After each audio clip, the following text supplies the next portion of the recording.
Hello, welcome back to Suncheon. Last time I talked on this rooftop was a very long time ago when we were just moving in.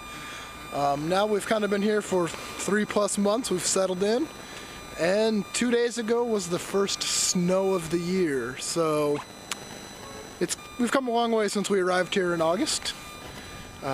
Just to give you a recap, this is what our glorious town looks like. It's not that special. Over here, not much. Mount Gumsan. There's a Buddhist mountain over there, as we call it. It's got a big N name. I don't remember what it is. Way in the distance over here is my school. And over here is the gym where we work out. And if we look closely, Jill is somewhere walking there. I don't think we'll see her, but she's on her way there now. So I took my time alone to make a new blog. The big thing about the roof since the last time is we have a table and chairs now. Oh, they're perfect. Took a long time to get up here.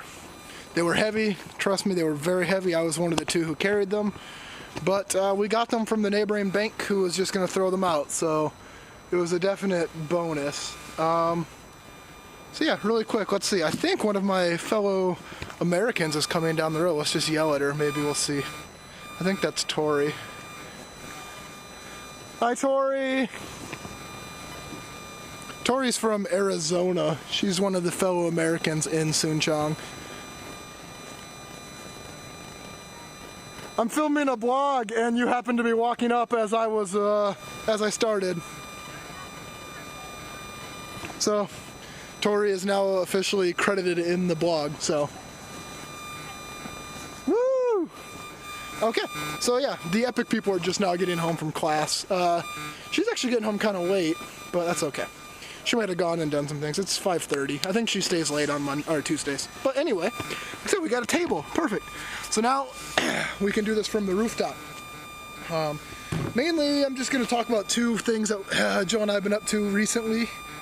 The first being my school had a presentation that I had to take part in. This is for parents, community members, school board stuff. And it didn't seem like a big deal. I was just told, prepare something for the first and second graders, which is 23 kids, and they're 1 out of 3 days is awesome. The other 2, they can be a nightmare. I mean, their English level is so low, they don't know what I'm saying ever, it seems. And it's a hard time to, I don't know, corral them. They just love to run around, and it's a little hectic at times. So getting them to do a song and dance was, well, goodness, at times could be almost a nightmare. I was given very little time to do this. I only see them twice a week for 40 minutes, and I was given 2 weeks, really. The last week before the presentation happened to be practice week, which no one told me, which is a trend here. Communication is lacking at times. I thought I had 3 more days to prepare, and no, the school just said these days are reserved to go to a venue and practice the presentation. I was originally told that this would be for my school. Upon going to our rehearsal, I realized this was for 3 different schools in the local community center on a big stage with a full light system and sound system. It was ridiculous. Either way, we had the first grade teacher come up and observe one of our practices, got angry because she said we weren't ready enough for her. She spoke in Korean to my co-teacher for quite a while, and then the next day we had to change a whole bunch of stuff and work with the kids more. The main thing, we had no time to prepare. We had nothing. We mainly had no time, and after 3 days they thought it wasn't up to their standards. I later found out that this was a presentation that the first grade teacher was supposed to do, not us, but they were too busy, so they pawned it off on me and my co-teacher. Needless to say, when they didn't think it was up to their standards, they took over. But in the long run, it was my show that went on, not hers, and everyone seemed to like it. My principal said we did a good job and wanted to go out for drinks to celebrate, which doesn't say much. They want to drink after everything we do. But either way, that was such a fiasco. Jill can vouch for me. I was not happy the day we got chewed out for no reason. I came home and stopped by the local mart and got some beers and some honey chicken, and I spent the night enjoying some Netflix and not moving much. But ever since then, things have gotten a lot better. The school's gotten a lot better, even better than it was before. It's all behind us now and moving forward. It's really great. So that, I mean, it wasn't too bad. I think Jill's posted some videos from the from the school presentations already. She observed mine. I had some pictures, some really cute kids dancing from one of the local schools. Ingay, I believe, or one of them. I don't quite remember. But the real reason I'm blogging today is Jill and I just got back this weekend to, we went to Gyeongju with my mentor teacher on our cultural trip. Gyeongju was a former capital before Korea was united, when it was still the three nations and all this stuff way back when. And 1,500 years ago was, you know, the epicenter of everything fun here in Korea. And we had a great time. We woke up really, really early on Saturday morning to get a 1 hour bus up to, or 1 hour and 20-minute bus to Jeonju to meet up with my mentor teacher, get on another bus to Gyeongju, which was 3 hours and 40 minutes to get there. So in the morning, Jill and I spent a good 5 hours on a bus just to get to this location. But once we got there, it was really great. We got off the bus, found a hotel, dropped off our luggage and things, walked a block, and rented 4 bicycles for myself, Jill, my mentor teacher, Minsa, and her younger sister, Yuna, who also came with just to keep Minsa company in case she wanted to, I don't know, ramble in Korean for some reason. But it was really fun. We rented bicycles, and then we drove that first day we rode all over Gyeongju to all these great historical sites. We spent the day doing that, went to some really good restaurants there, Korean food. Got home early that night at maybe 9 o'clock in the hotel. It was great. We had a nice relaxing night, had a really big, soft, comfy bed, way better than the ones here in Suncheon. The next day we got up, you know, around 9, returned our bikes, got a taxi and a bus, ended up out at these really nice temples for the rest of the day, and then eventually made our way back here. But I have some pamphlets with so I don't forget everywhere we went. But once we got to Gyeongju, I'll put some pictures up eventually. From Gyeongju, we actually went to the Cheonmancheong temple, and you'll see these mounds everywhere. And then these giant mounds that we've seen pictures of, you know, dead bodies buried, and they have like the ground heaps over them. These were some massive ones that were made for the king and his family and close friends. The main ones being the Michu Wangyang. Mainly it's the tombs of King Michu, who was the king at the time, the Sheila and everything like that.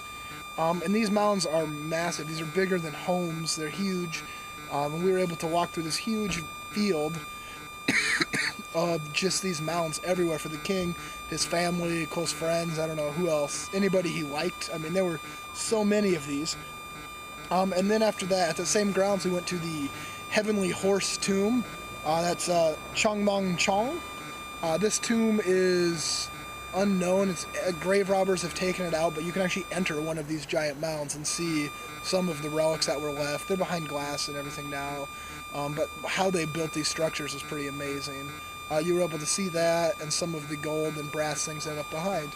Because at that time, Korea was well known for bronze tools and a crap ton of gold, I guess. Japan eventually took most of that gold out of here, but you can tell from all the old areas that gold was everywhere, because everything's made of gold.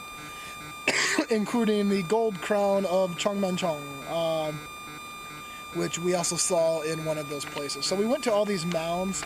Here's like a view of them. I think we have tons of pictures anyway, but I have this here so I didn't forget any of the fun locations we went to. But mainly we went to King Michu, his resting place. From there we actually went to the Gyeongju Natural Museum. This is just like any normal museum you'd see with like natural art. It was beautiful. It had tons of Buddhist art there, as well as all the artifacts from the old Sheila civilization. We walked through this area that had the steps between unifying the three lands to the civil wars, to mainly throughout the timeline of Korea and some of the issues with Japan, and even the internal struggles within Korea. But mainly we saw tons of brass tools, tons of metalworking from brass and iron, and some of the old pottery, as well as a lot of the old structures that have been removed from different Buddhist temples, and tons of giant authentic Buddhist statues that they've taken or that might have been taken and brought back.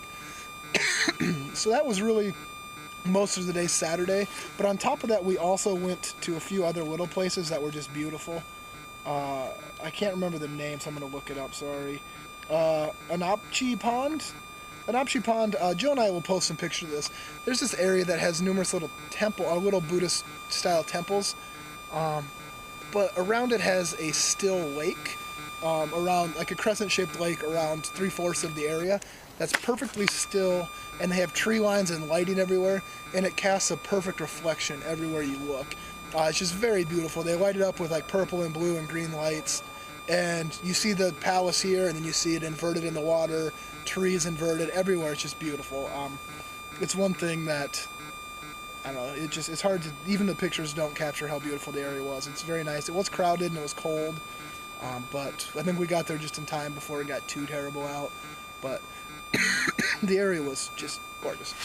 And that was kind of the end of our Saturday night, except one other thing. We saw just a small little nerdy thing that Joe and I enjoyed. I can't ever pronounce this one. Chomse-dong Observatory. The Chomse-dong Observatory is the first observatory in East Asia. It doesn't look like much. For all you back home, it's smaller than Pilot Knob, but it's just this little tower here. We saw that. It was kind of lit up, but I guess this is the very first observatory built in East Asia, so it's kind of a little nerdy thing that we went out of our way, about 10 steps to see. The bike trail we were on, you could see it from the trail. You had to pay 1,500 won to get close to it, or you could stay, I don't know, 50 yards back and see it perfect. So we just stayed back and took some pictures. It was really nice. So yeah, mainly that first day we just saw the Daerungwon Tomb Park, Chomuncheong Tomb, and of course the Gyeongju Natural Museum. But then the second day is where we went to some of the more well-known things. We went to the Bungwasa Temple, mainly. Wait, no, we didn't. We went to the other temple, the Bungagwa Temple, which is very well known for Buddhist culture. Daesung, who's very known in the Buddhist culture for living. He died in his teen years and was reborn to a second mother, and he had 2 moms that raised him. It was a big deal in Buddhist religion, but we saw the 2 temples he built, one for his first mother and one for his second mother. Bugaswa was huge, and then there was the other one, I can never remember, it's the S Temple. Either way, we'll have pictures of these, but these areas were just gorgeous this time of year, as well as one thing we saw was the big Buddha statue that seemed, Yusef talks about it, protected it. It's just the huge Buddhist temple with the light shining through. It touches its forehead and all of your desires will be granted. This was getting worked on, but it was still able to be seen but not photographed, which is a lot of these areas. We have beautiful areas, but we couldn't take pictures due to different reasons, or religious reasons, or just ways to keep everything intact. But we saw all these beautiful places. I know I just rambled through tons of stuff. I'll put together just another little short video with actual photos from these areas because they're just gorgeous. And maybe Jill and I will both talk over those to kind of explain what you're looking at. This is just a recap video to mainly get outside. It's nice out, it's cold. Talk about our cultural weekend. We did have some issues getting back. We barely got back here. All the buses were full and there's no way to get back. 5-hour trip. We got back to Suncheon that night at about 10 o'clock. Just in time to get up the next morning to go to school. So it was a busy weekend, but it was really fun. Gyeongju is beautiful. I would definitely go back if Jill and I had more time. I know it's a huge trip, so we have other things we want to see first. But this video is just kind of saying, sorry it took so long to put one back up. Been kind of busy. Got tons of videos. It takes way too long to edit. But just, we miss everybody back home. I think Jill's going to write something up soon, and I'll see if I can get one more with all these videos for you. But hope everything's doing well back home. Happy late Halloween to everybody, and happy early Thanksgiving when you're seeing this. Eat a lot of food for us because we won't have a huge Thanksgiving here. I think some of the locals are going to put something together, but either way, enjoy yourselves. We love you all, and we'll see you soon. Bye.